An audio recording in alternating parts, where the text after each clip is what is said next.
Hello friends, ये हम already देख चुके हैं कि मोहम्मद बिन तुगलक 1325 में दिल्ली सल्तनत का सुल्तान बना और सुल्तान बनने के अगले ही साल यानी 1326 में इंडिया के नॉर्थ वेस्टर्न रीजन में एक मंगोल अटैक हुआ।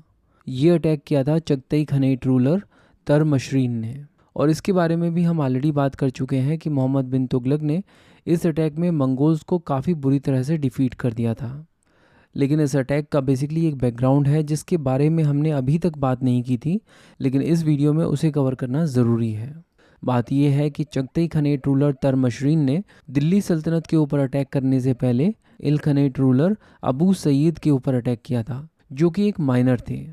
इस अटैक में तरमशरीन की हार हुई थी और इस हार के बाद ही इसने 1326 में दिल्ली सल्तनत के ऊपर अटैक करने का डिसाइड किया था, और यहाँ पर भी ये डिफीट हो गया।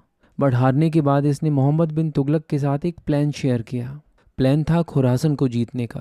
खुरासन उस समय इल्खनेट रूलर्स की टेरिटरी का पार्ट हुआ करती थी, और उस समय इल्खनेट रूलर थे अबू सईद, जो कि एक माइनर थे। यहाँ पर तरमशरीन और मोहम्मद बिन तुगलक के बीच में एक फ्रेंडली अलायंस हुई और डिसाइड हुआ कि ये दोनों मिलकर खुरासन पर अटैक करेंगे, और इस तरह 1333 में ही खुरासन एक्सपीडिशन की प्रिपरेशन शुरू हो गई। इस एक्सपीडिशन के लिए मोहम्मद बिन तुगलक ने अलग से एक स्पेशल आर्मी रिक्रूट की, जिसके अंदर 3.5 लाख से भी ज़्यादा सोल्जर्स रिक्रूट किए गए। ये पूरा का पूरा रिक्रूटमेंट एक साल के अंदर अंदर ख़त्म हो गया था, और इस स्पेशल आर्मी को कहा गया खुरासन आर्मी। इस पूरी प्रिपरेशन में एक साल से भी ज़्यादा का समय निकल चुका था।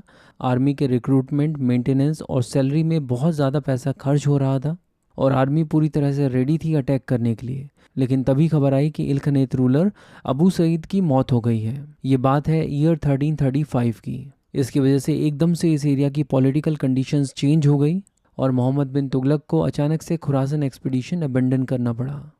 और जब एक्सपीडिशन ही अबेंडन हो गया, तो इस एक्सपीडिशन के लिए जो आर्मी रिक्रूट की गई थी उसको भी डिसबैंड कर दिया गया। बट बर्नी ने अपने अकाउंट्स में लिखा है कि ये पॉलिटिकल कंडीशन वाली बात तो ऊपर ऊपर की है। एक्चुअल बात यह है कि दिल्ली सल्तनत की शाही तिजोरी पूरी तरह से खाली हो गई थी, और ऐसी सिचुएशन में एक एडिशनल स्पेशल आर्मी को एक और साल के लिए मेंटेन करना भी दिल्ली सल्तनत के लिए पॉसिबल नहीं था, और इसीलिए खुरासन एक्सपीडिशन को अबेंडन करना पड़ा। तो ये थी डिटेल्स मोहम्मद बिन तुगलक के प्रपोज्ड खुरासन एक्सपीडिशन की। Thank you so much for watching and supporting books तावा।